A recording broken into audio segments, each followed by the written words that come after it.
السلام عليك يا أبا عبد الله.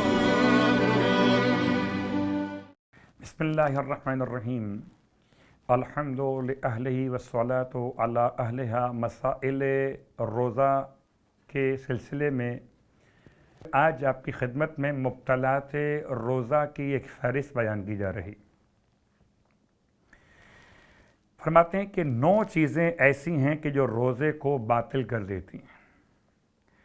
یہ 9 چیزوں کا بیان امام خمینی کے نزدیک، جبکہ آغائے سبیری زنجانی کے نزدیک یہ 7 چیزیں ہیں، اور آغائے سیستانی کے نزدیک 8 چیزیں ہیں. آیت اللہ خوئی کے نزدیک بھی یہ 9 چیزیں ہیں. تو بعض مراجع کے لحاظ سے 9، بعض کے لحاظ سے 8 اور بعض کے لحاظ سے 7. اپنے اپنے مرجع کو فالو کرتے ہوئے آپ نے اسی اعتبار سے ان مبطلات سے پرہیز انجام دینا ہے، ان مبطلات سے اپنے آپ کو روکنا ہے. آئیے آغاز کرتے ہیں. پہلا مسئلہ 9 چیزوں کے حوالے سے کہ پہلا مبطلات روزہ میں ہے کھانا اور پینا.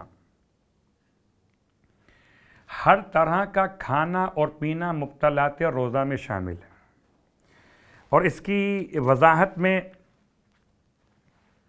فرماتے ہیں کہ اگر روزے دار آمدن کوئی چیز کھا لے یا آمدن کوئی چیز پی لے تو اس کا روزہ باطل ہو جاتا ہے، چاہے وہ کھائی جانے والی شے اور پی جانے والی شے معمول کے مطابق ہو، جیسے کہ روٹی، چاول یا کوئی اور کھانے والی چیز، اور پینے والی چیزوں میں کوئی پینے والا مشروب، شربت ہو، پانی اور چائے وغیرہ. یعنی معمول کے مطابق ہو جو کھائی جاتی ہیں چیزیں، یا معمول کے مطابق نہ ہو. جیسے کوئی انسان تھوڑی سی خاک مٹی کھا لے یا درخت کا شیرہ کھا لے، چاہے تھوڑا کھائے یا زیادہ کھائے، اگر کوئی چیز معمول کے مطابق ہو وہ کھائی جائے تب بھی، یا معمول کے مطابق نہ ہو اور کھائی جائے تب بھی. حتیٰ کہ اگر مسواک یعنی کہ برش جس سے آپ اپنے دانتوں کی صفائی کرتے ہیں، اگر انسان اس برش کو اپنے دہن سے باہر لے کر آئے اور دوبارہ اپنے دہن میں لے جائے، اور جو اس برش کے اندر پانی موجود ہو، رطوبت موجود ہو، اس کو اپنے حلق سے اتار لے، اس چھوٹے سے عمل سے بھی انسان کا روزہ باطل ہو جاتا ہے. یعنی بالکل ایک وہ خاص جملہ کہ آپ نے اپنے ٹیتھ صاف کیے، برش استعمال کیا، کوئی حرج نہیں، لیکن برش کے بالوں میں جو تری موجود ہے اس کو اگر آپ نے اندر سک کر لیا، منہ سے باہر نکالنے کے بعد پھر لائے پھر اندر لے گئے، تو یہ بھی انسان کے روزے کو باطل کر دے گا.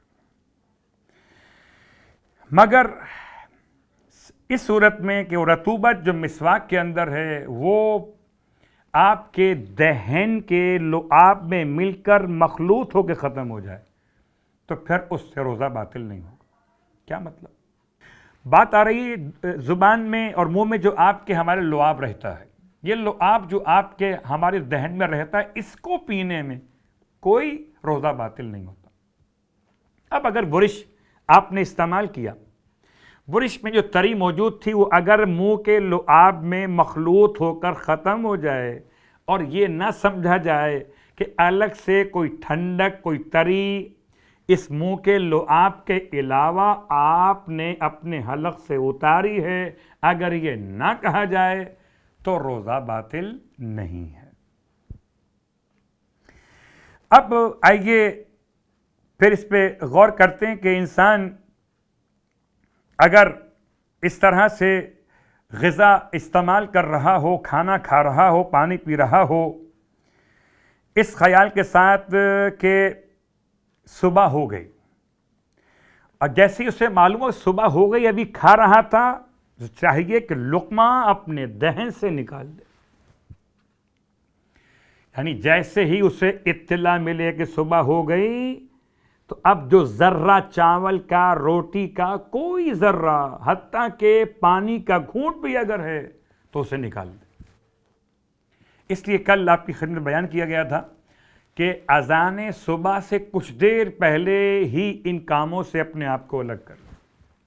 کبھی ایسا ہو جاتا، آنکھ کھلی دیر سے، سحر کا وقت ختم ہو رہا تھا، آپ نے جلدی سے چاہا کہ ایک کھجور اٹھا کے استعمال کر لیں، ایک لقمہ اٹھا کے کھا لیں یا ایک گلاس پانی پی لیں، اور جیسے ہی آپ نے یہ کھانا پینا شروع کیا اذان کا وقت ہو گیا۔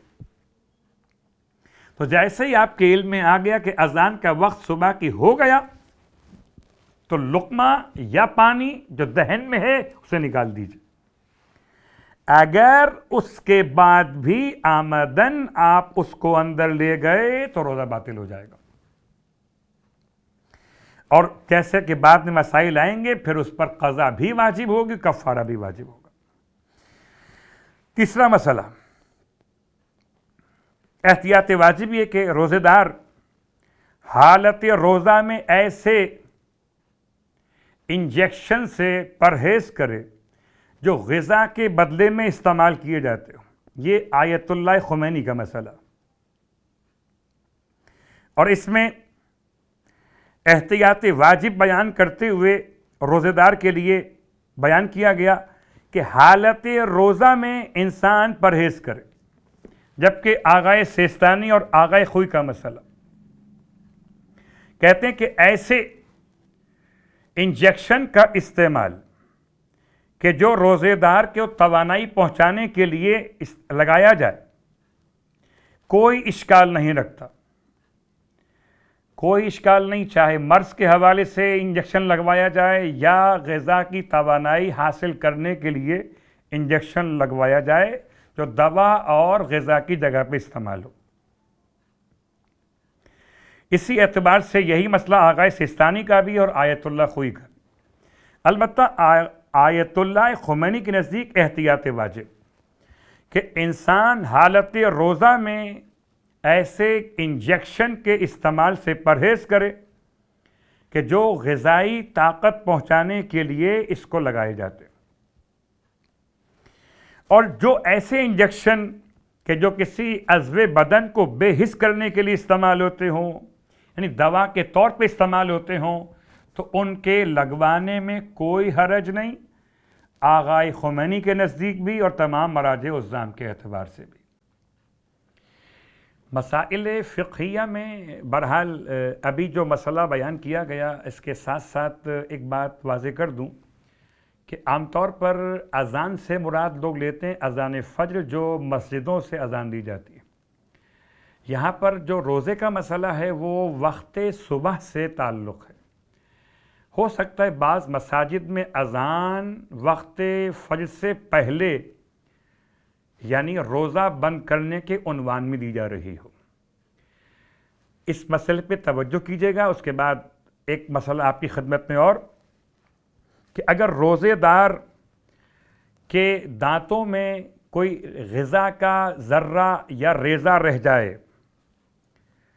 اور دن کے وقت روزے کی حالت میں اگر وہ اس ریزے یا ذرے کو اپنے اندر نگل لے تو اس کا روزہ باطل ہو جاتا ہے۔ اتنا چھوٹا سا ذرہ بھی اور ریزہ بھی اگر جو دانتوں میں رہ گیا، خلال نہ کر سکے رہ گیا، یا خلال کرنے کے بعد بھی اتفاق سے رہ گیا، اور حالت روزہ میں دن کے وقت میں آپ نے اسے نگل لیا تو روزہ باطل ہو جائے گا، اگر جان بوجھ کر اس کو نگلا گیا ہو۔